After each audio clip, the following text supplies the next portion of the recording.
Dans un monde qui va toujours plus vite, Liezé, près de Gérardmer, lors de la fête du village, décidait dimanche d'organiser les premières Olympiades de la lenteur, une expérience un peu farfelue qui a débuté avec la flamme olympique. Ici, pas de feu, mais une coupe d'eau qui demandait des relais tout en douceur. Je déclare les Jeux Olympiques de la lenteur ouverts.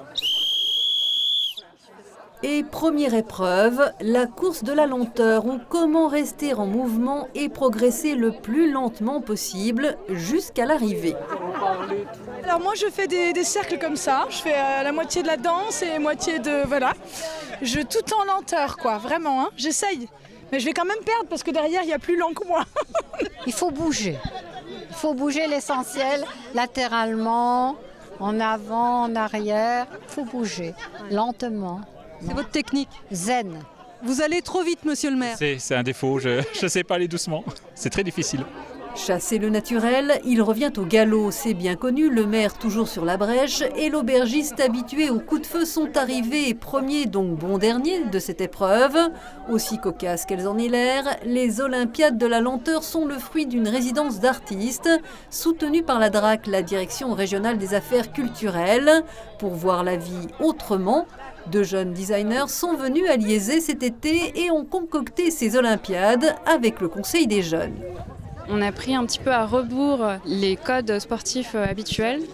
Donc on ne souhaite pas forcément valoriser la vitesse et la puissance, mais plutôt la lenteur, la patience et la coordination. Voilà, imaginez un sport qui serait un peu plus inclusif, auquel tout le monde pourrait participer, ou tout le monde pourrait s'y retrouver en fait.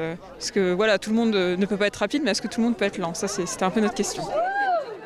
C'était un petit peu une demande des jeunes aussi, ils avaient envie de faire quelque chose qui soit en lien avec le sport, mais intergénérationnel, ouvert à tous. Donc voilà, et on s'est bien trouvé avec Claire et Marianne, c'est une belle rencontre.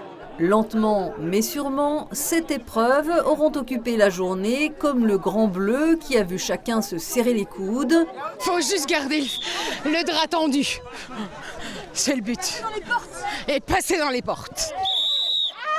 Résultat, de très loin dimanche à Liezé, à la fête du village, ce sont les éclats de rire qui l'ont emporté.